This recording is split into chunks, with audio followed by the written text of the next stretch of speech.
edit me out, but you have to ask her. There's two things about Tracy that you really got to be able to tell him about. So one, Tracy is a first-rate remote viewer, like top of the line.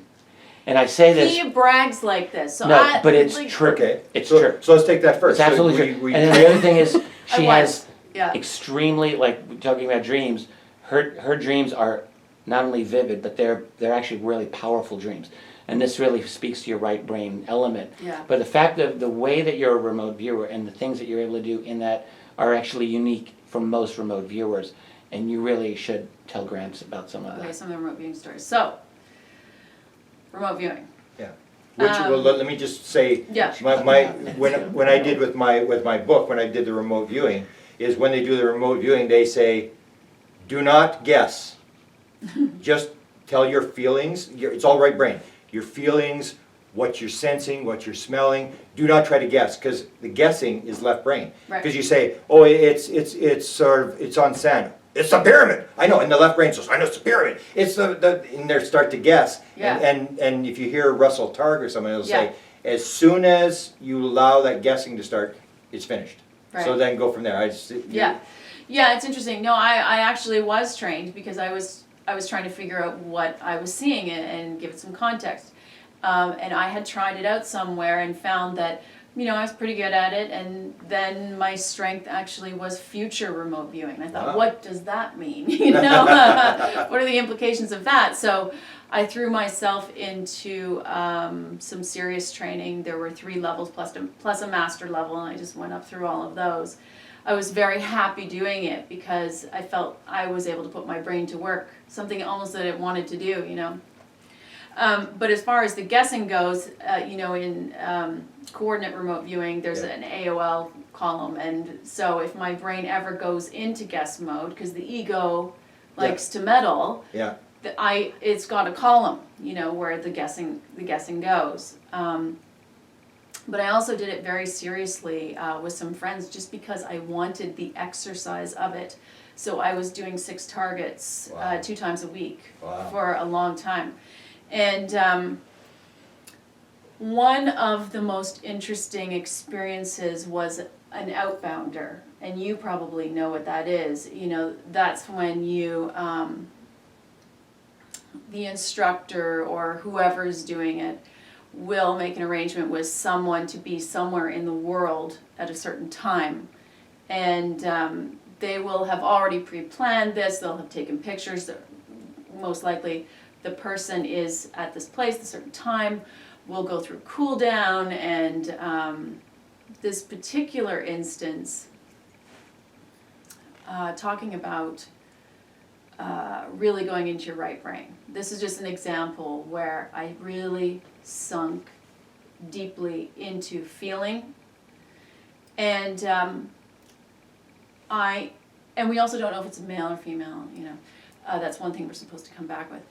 I began to smell where I was. I began to feel the animals. I could feel the geographic area somehow as an extension of me. I could tell that I was in somewhere that was wet, that it was a water park, but it was special, it was larger, it was, I could smell like goose poop, I could smell, it was large, it had that sort of staleness to it, but I could feel, I could not see them, but I could feel concrete buildings surrounding, I could tell I was in the middle of a city, but I was at a big water park, and I could feel the mist of a fountain, a major fountain, and I began to see the fountain. It was incredible. The information just kept coming and coming about this park in the middle of a city. And I just filled the pages, it was just, I was there. Not only that, I suddenly saw this mirror, this little compact open, and I saw a woman's eye. So I was looking at this Wow. eye, so I knew without a doubt, 100%. I now know myself, and I can actually tell, almost like when I'm going to get the reward, that when it's a direct hit, I already can feel that it's a direct hit. So this is all through the feeling sensation. So even though in some I will see and be able to draw things, it's almost like I feel up the things. Yeah. You know, it's fascinating. So what ended up happening with this particular outbounder, it was revealed it was exactly these things. I had specifically drawn the fountain, the way the fountain sprays, you know, it was really, truly unbelievable to me. And years later, I mean, I was living in Canada. I was trained in Canada. Okay. I never had any idea I was going to live in the States. Yeah. I end up living in this city through a weird chain of events, which made me question, you know, I'd already questioned, I find this very easy to let go of time as a linear concept. I feel like my brain is most comfortable in the concept that time is not linear, that space and time is this totally unique, free-form, simultaneous existence. I feel fine in that concept. Did you come to that conclusion, or I mean, I think it was because I started dabbling in quantum physics. Okay. And as soon as they started talking about entanglement and non-locality, I felt at home. It made sense, yeah. I couldn't get enough of it because I thought, my brain feels comfort here. Yeah. And so anyways, back to the story. I think I lost where I was. Where was I on the story? Orlando. Okay, I moved to Orlando. Years later, I go to this park. So I began to wonder, was it so vivid for me? If space and time is nonlinear, That's right. if it is simultaneous, was I butting up against actually living and breathing and experiencing that place? Yeah. So this is the way my mind now feels very comfortable thinking. Yeah. Now, I end up through a weird chain of events meeting the woman that was sitting on the bench who I remote viewed. So I tell her about this. We go and have... The one with the compact, you're saying? The one with the compact.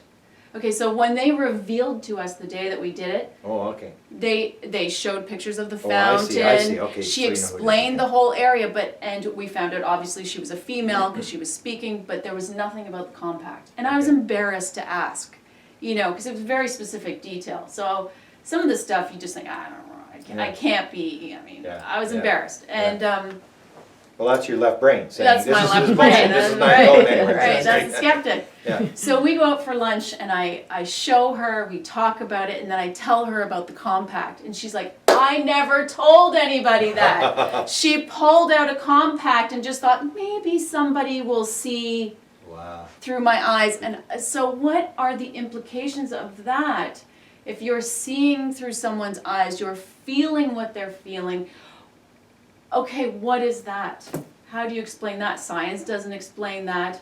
The only thing that sort of touches that is consciousness, right? Why can I access that? And other people can too, and many, many people can if they shut down the left brain, but why can some of us just cool down, just relax, and it's just available, you know? What is that? So I began to become more suspicious that this thing that I had believed about myself that was a grand deficiency was actually extremely proficient in something that a lot of people would think was unimportant. But for me, I always held on to this belief that there was something very important. I could not be designed like this by mistake. Why am I seeing all of these things? There has got to be a purpose to that. So I have slowly and quietly been climbing this little, you know, following the breadcrumbs. I believe there is something to this. And then coming into the UFO world and, you know, the extraterrestrial question and my own experiences with this, there has got to be a connection of why these people tend to be the ones who are having contact. And that's what you might want to talk, if you're got a contact with Kid Green, not only are looking at experiencers, they're looking at highly psychic people. So they got Swan's DNA, Uri Geller's DNA, they've got all that DNA, and they say the pattern is the same. So that's what, you might be a candidate where they look at the markers and they want to put you in this program. It'll be all very secret what they're, you know, what they're doing. But if you believe in multiple lives, Oh, yeah. reincarnation? Oh, So then you look at, because one of the downloads I got was this thing had 24 things came into my head. Okay, Mistakes. okay, Is it a conscious world made out of consciousness or matter? Is it one life or multiple lives? And you have these kind of things. I say in ufology, if you believe it's one life, it's one story. If you believe in reincarnation, everything changes. So you have the idea, like with say people who are experiencers, and Ray Hernandez had this. They did the free survey of the experiencers, 4,000 experiencers, and what they came up with, 37% have had near-death experiences. And so they say, we got to form a committee for this. How do you get these? Like 2 random events. The Right. person is an experiencer, and and a lot of them have had 2 near-death experiences. And they said, we got to figure this out. And I said, you don't have to figure it out. You just got to you're making the wrong assumption. You're assuming it's one life.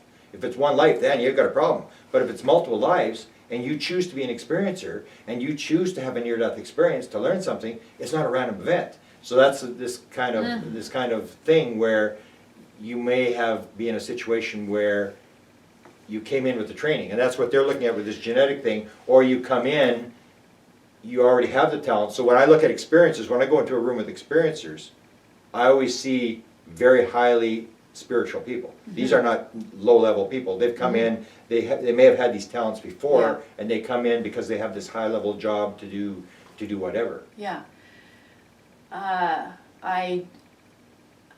It sounds almost arrogant, I hate to say it, but I feel like I came in with this. Yeah. Yeah, I definitely feel like I came in with Yeah. this.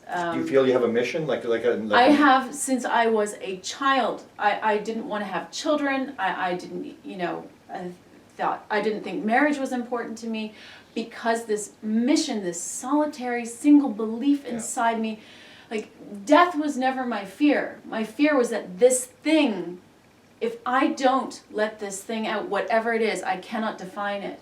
If I don't figure out the key to let it out, that is my biggest fear in life.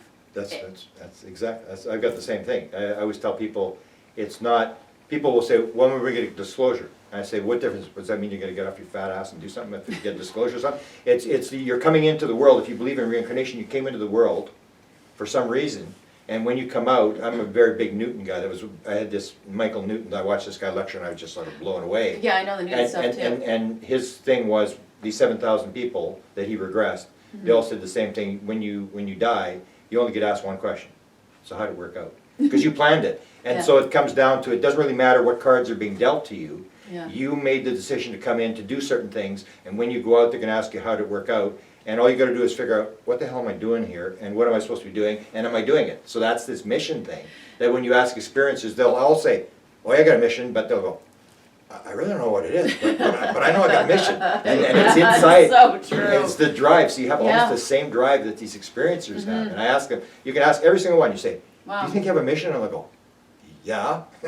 Yeah, it is. And you just forget. You come through the river of forgetfulness, and you forget. Yeah. And its ability to maybe to meditate, talk to higher self, like this idea that experiencers, 40% say at some time, one point during their experience, they knew the answer to everything in the universe, which is not something you're going to make up. And that's when it's like, so it's an accessing thing.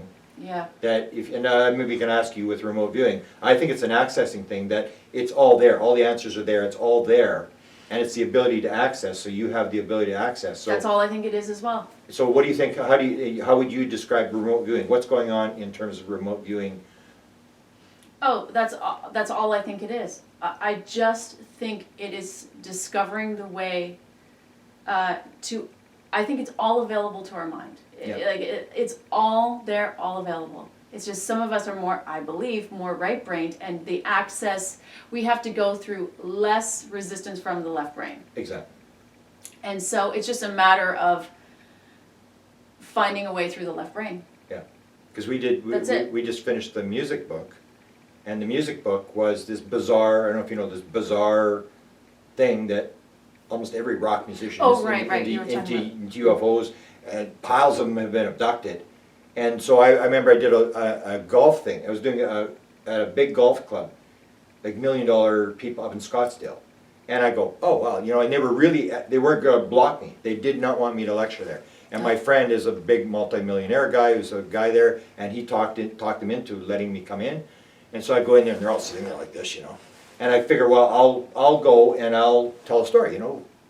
Some guy was abducted, you know, golfer, had a sighting or whatever. Do you think I could find any golfer who'd had a sighting, let alone been abducted? And then you put in rock star and abduction, and your screen lights up. It just, it's unbelievable. But they're right brain connection. Creative people, and that was the connection. And I was just sort of blown away. So the more I've gone through this thing, the more I'm saying to people, this is the key. This is, because you look at the patterns, and it's all this. It always comes down to the same thing. It's the, you know, images coming that experiencers. When you have your experience, it's images like dreams and stuff like that. It's never I analytically figured this thing out. Same with remote viewing. It's all smell, taste. What do you smell? What do you taste? It's so true. And it becomes. I've just been so blown away, and yet like that's why I was so amazed when I talked to you. Because I can guarantee you, I've talked to piles of people in the UFO community, and you can actually watch their eyes roll back as you're talking, you know, and they just don't get it. They haven't, it's not even a discussion in the UFO community. Well, I think, if you haven't studied it, or you haven't had some sort of really strong right brain experience, you have no interest. Because the whole world is geared at left brain. Yeah. And they think that's the solution to everything. Right, and so everything is this pushing through the left brain to figure things out, and it's really the right brain. It doesn't seem like the right path because the whole world is telling you that it's not, but I believe it actually is the path. I had this really interesting discussion with someone who was driving me to the airport one time. He was this master chess player, and he said he was kind of savantish, like this is what he was saying. He was saying he was this super high level, I don't know what the levels are called, but some sort of almost master chess player. Yeah. And he said he had this weird ability to see 7 moves ahead. Wow. And so we were talking a little bit about the left brain, right brain thing. And so I was saying, I'm kind of this outlier on the right brain, and I don't really like to play chess, but I think I might be okay at it and whatever, but, and he said, he's actually found over all these years of playing super competitive chess that really far out right brainers are the most difficult to predict. They are unpredictable, and he hates playing against them. Because they find their solutions in a way that doesn't make any sense. Yeah. And so it was this great strength of theirs. He actually made me feel better, Wow. that maybe, I've been going down the path, honestly, trying to validate that that there wasn't something wrong with me. That's the truth. Yeah. And so I've been nervous to talk about these things. And it's been really nice having Richard because we can talk about these things and put these things together. Yeah, it's almost like an experiencer where you don't have to worry about criticism, that you're actually being understood. Yeah, it is. Yeah. It is nice to be understood, and it is nice to think that you're not crazy, because everything in life is through the left brain. Yeah. Just about the whole system is set up that way. So. It's a fascinating experience living full-time as a right brain outlier. Honestly, you feel like an imposter. You do, walking through life in this world, and you're just trying. It's almost, I actually have sort of felt like this sometimes, that I am an imposter pretending to be a left brain person, and so I kind of work my way through life. But I will have these spontaneous epiphanies, and I will suddenly write 14 pages, and these things will just happen. I can just relax, and things will open up. And the one example was with my father. I just was relaxing. I would look to the side, and this whole experience, I call them overlays, will overlay over reality. So reality is solid. but another reality will open up and overlay completely on top of it. And so I will see a whole experience. I will feel and know everything about it. So Wow. this example with my father, he was sitting in the back of my car, so I saw everything crystal clear. I saw him smiling at me, but I also felt, even though it was very short, I felt everything it meant, even though he didn't say anything to me. I knew that it was a parting, that he would be leaving. I could feel all of the emotions, and that he was young and vivacious, and he was skidooing across Canada. I mean, Wow. there was no sign of illness, so Yeah. it was, this was very out of the blue. And my partner at the time said, when I told him, said, don't bury him before. But this is the weird thing about people who are right brain outliers, or people who have downloads, or whatever it is. I don't know. I don't always like to use that word, but whatever it is that's just suddenly opened something up, yeah. right?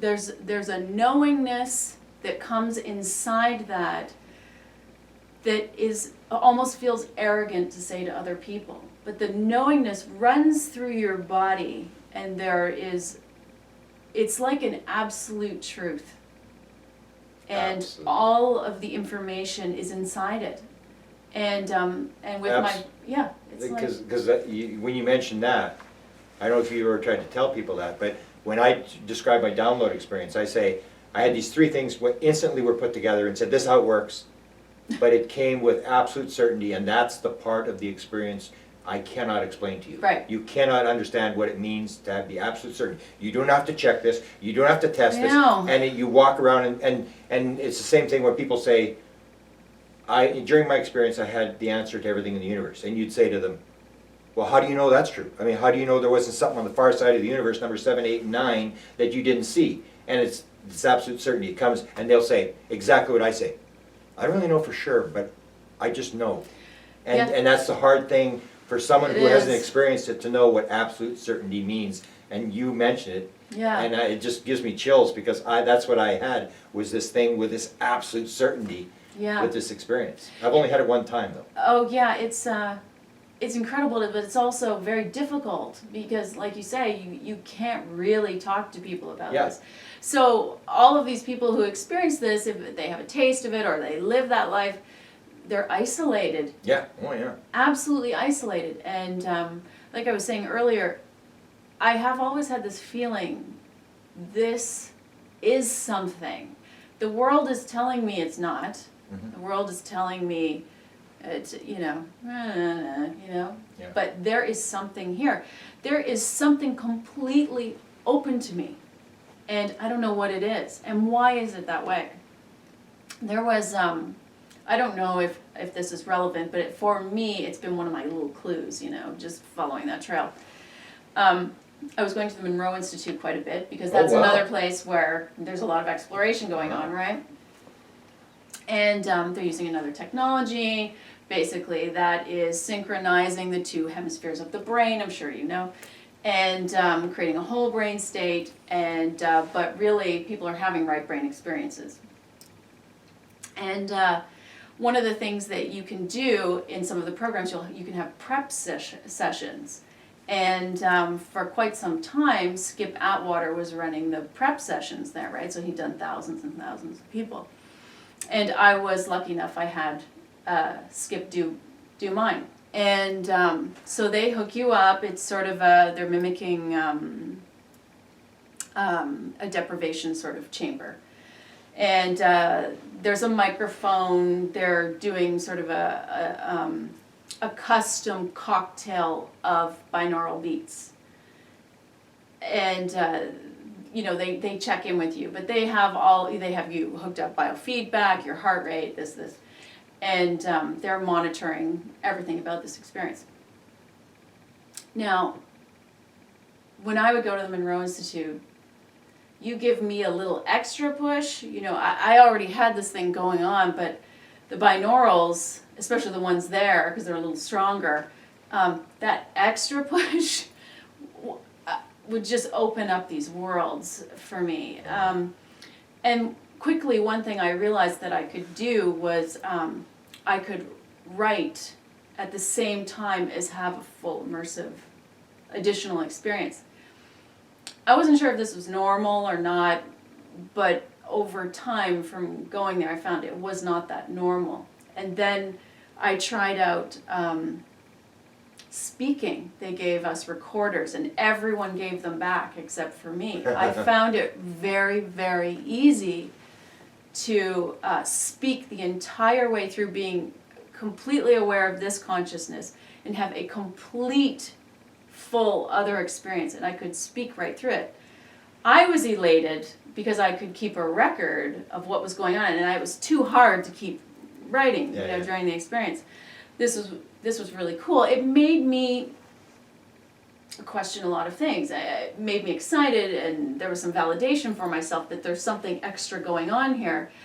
It left me with more questions. So then when I went to do my prep session, I was particularly interested because they were going to hook us up and they were going to be getting some additional, information. I thought, maybe there would be some insight there. So I went in and Skip set it all up and had a full immersive experience. And Skip said he would like to talk to me after. He had something he wanted to talk to me about. And there were lots of interesting things, maybe I'll go into them after, that happened inside the experience. But when he spoke to me after, he said, I've done thousands of these. And we know certain things. There's certain patterns that we see. One is when people, they can tell on the chart when people have an out-of-body experience, because they will, all of the little squiggle lines will go up. Wow. And they'll engage solidly across in this new line. I might not be entirely accurate, but it's very close to what I'm saying. So if they weren't, they would maintain something down here. But when they engage this new experience, it's locked in, Wow. So he said the unusual thing with you is you didn't have an out-of-body experience. You went into the OBE sort of, it looked like you did, but you were present and you were able to speak through the whole thing. But not only that, he said everybody's, out of thousands of these, they have these little tiny pencil thin scribbles, and for some reason you have these huge fat lines that aren't usual. He said he'd only ever seen it one other time, and it was the same week that I was there, so he was really curious. Was there any correlation to between the two of us? Yeah. And he said the only things in common with you two are that you're big meditators. Oh, okay. Yeah, so I was meditating at least an hour a day. It was easy to meditate. Sometimes I would do an extra hour. I used to think, was I a monk in a past life? Because it actually was such a good feeling for me, and I was having.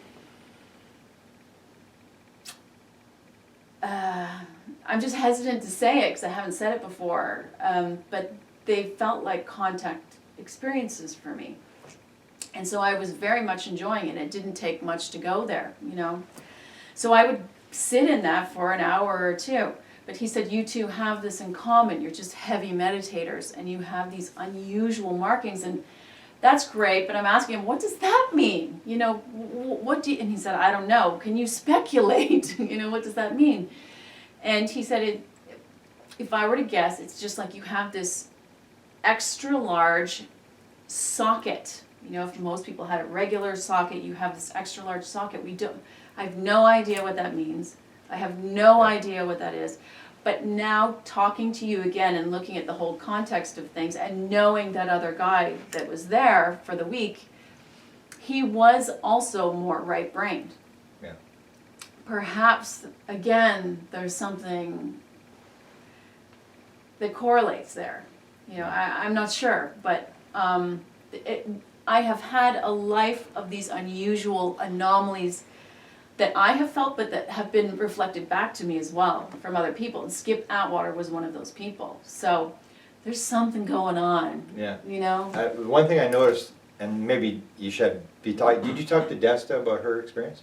Because her experience is almost the same as yours. Like you mentioned that you meditated, then you went to Monroe Institute, remote viewing. She's done the same thing. She's done course after course. She's trying to figure this out. She's done every sort of course, and then she got into this thing where she could they download this stuff and sort of type at the same time as this stuff's coming in. With binaural beats. But I started she's doing been- it with she's been Really? down this whole my pattern. No way. And I hear you talking, she's the same story. I did this, so I'm wondering Yeah. how many other things, like she's done this and this and this, and you're doing this pattern, like I've got to go to the Monroe, like who would go to the Monroe Institute? Yeah, And I know. that's- Who would do that? I did a lot of other weird things too. Yeah, you know? and that sounds like the same story as with Desto. The one thing you might want to do, I don't know if you've ever done psilocybin, but Johns Hopkins University, if you've ever followed their psilocybin research, Yes. they were doing this thing with the meditators. That they were trying to find these meditators, and it took them like, I don't know how many years to find 40 meditators who had never done psilocybin. And it's on the internet. You can listen to the interviews they did. It was just absolutely amazing. These people who had done long-term meditation thing, Yeah. and it's just like unbelievable stories that they told when they were under psilocybin at Johns Hopkins. So that's the thing. There's groups. Kit Green is doing the same thing. So Kit Green would be interested as well. That's what they're trying to do. They're trying to get a pattern. So you get this OBE pattern, and that's Yeah. what they're doing. They're doing all these tests to see what's different about you, what's different about these experiencers. Yeah. How are these people tapping in? So when they use the word antenna, and because I've done this thing with the Zendra people who actually called their people since 1974 antennas, I'm going, and then I That's had Chris interesting. Bledsoe who was part of it, and Chris Bledsoe's high, almost like you. Like he has all these events where he's seeing things, he's got orbs around, and everybody's watching him. And so I said to him, I said, Chris, you were in this experiment. He doesn't like to talk about it. I said, just got a question. Did they use the word antenna when you were in the room? And he goes, yeah, they used the word. And so that's the thing, is like you Yeah. seem to be, I think you'd be fascinating for this study. Well, I wouldn't qualify. No, but that's what they're If looking they're for. first time psilocybin No, no, users. I'm not the Oh. psilocybin. No, but I mean the Kit Green study. Oh. Because that's what they're looking, that's what Kit Green says. You'll hear him when I do the tape, where he says, I'm just interested in this part, and you can see that they've got it all scheduled out. This is not some random program they're doing. Everybody's got their job, Yeah. and they're determined to figure out, there's gotta be a pattern. That makes sense, there's gotta be a pattern. Why you have this, why the experiencers have this, and they're determined to figure out what the pattern is. Don't you think though that they already know? Well, I they mean, may that's have- my suspicion, is that they already know. So when I hear about these programs, I think, Well, but Kit Green, Kit Green. I mean, Kit Green is. I mean, when I hear his the tape that was leaked out, you listen and you go, he may have theories. Like when Nolan came out, the little Atacama thing, and then Nolan said it was human or whatever, it wasn't alien. So I wrote him, and I said to him, I just got one question. I said, well, I can see you can say it's got so much human DNA. How do you know it's not alien? I said, what's your parameters? Like, where are you getting this from? Is alien 0? If aliens are breeding with people, maybe it's 100. Like, how do you know? And then he said, he always wants to be off the record. He said, well, I'll talk to you about my speculations, but it can't end up in the press. And I'm thinking, well, you just got speculations. That doesn't really matter. But that's the thing, is these guys they've got speculations, they've got ideas, but they have this world of the peer-reviewed paper right. that they won't go on the record, and that's why they're looking for this detailed thing where they can show an actual, EEG or Yeah. whatever, and markers, so they can say to the scientific world, this is for real, and try to move it to that field so that you can start to research. Right now, it's like, he said to me, you gotta give me a break. You can't expose this thing because we're trying to do a peer-reviewed paper, and you know what it's like. These guys are like very left brain, very Yeah. skeptical. They're gonna try to block it, and you have to do this right. You've got to get it. So they're trying to say, let's get to the first step so we can show these patterns, Yeah. and then move it. So they may know stuff. I'm really not sure they know really a lot. Kit's been in it since '69, and he was the control officer for the remote viewing program for the CIA, and so he's been in it, and I'm sure. But he's always he really doesn't talk about it. He knows where the line is.